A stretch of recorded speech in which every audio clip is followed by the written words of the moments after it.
इस mini video lecture में हम आपको एक एल्गोरिथम करवाएंगे जिसमें हम area of a circle find out करने की कोशिश करेंगे।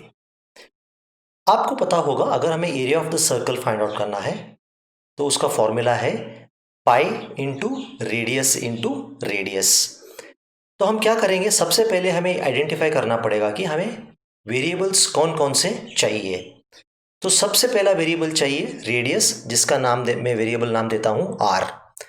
दूसरा होगा वेरिएबल एरिया, जो आर और पाई मल्टीप्लाई करके हमें मिलेगा, तो इसे भी मैं इनिशियल वैल्यू समझ लीजिए 0 दे दूंगा।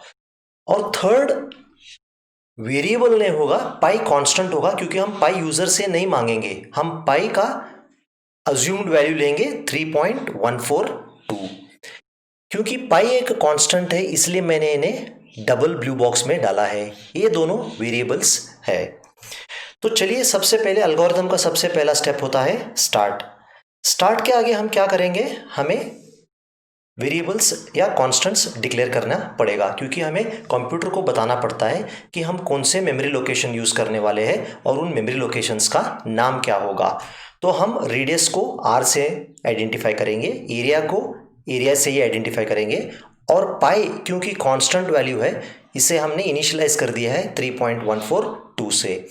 तो 0 हम असाइन कर रहे हैं एरिया को, 0 हम असाइन कर रहे हैं रेडियस को।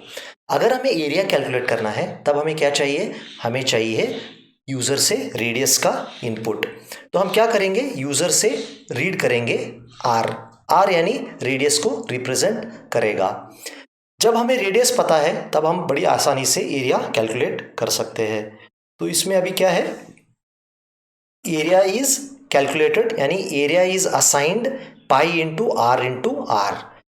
तो लास्ट को जब ये एरिया कैलकुलेट होगा हमें एरिया का वैल्यू भी प्रिंट करना होगा। तो हम क्या करेंगे, हम राइट कमांड से इसका आउटपुट डिस्प्ले करेंगे।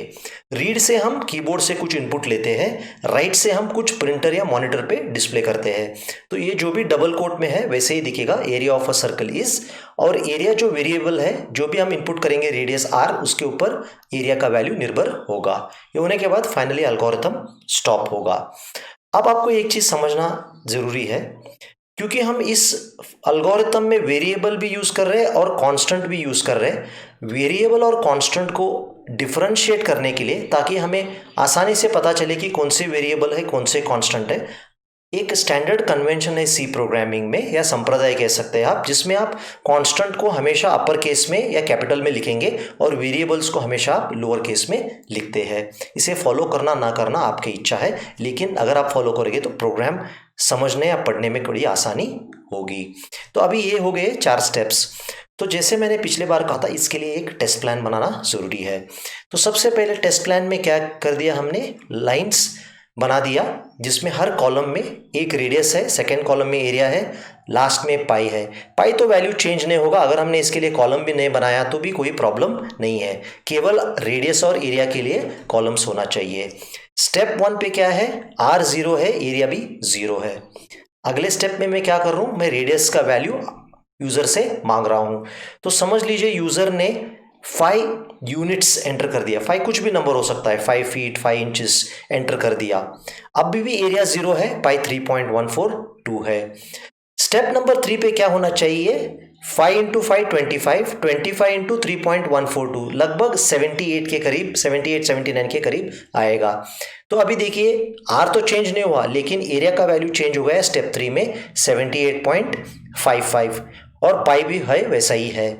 लास्ट स्टेप में क्या होगा, ये वैल्यू जो है 78.55, ये हम प्रिंटर या स्क्रीन पे दिखाएंगे। तो ये था एक सिंपल सा लॉजिक हमें area of the circle find out करने का। महत्व की चीज़ ये था, इसमें आप एक कांस्टेंट पाई यूज कर रहे थे, उसे हम अपर केस में आपको डिस्प्ले कर दिया। ठीक है, तो इसके साथ इसका एक्सप्लेनेशन यही समाप्त होगा।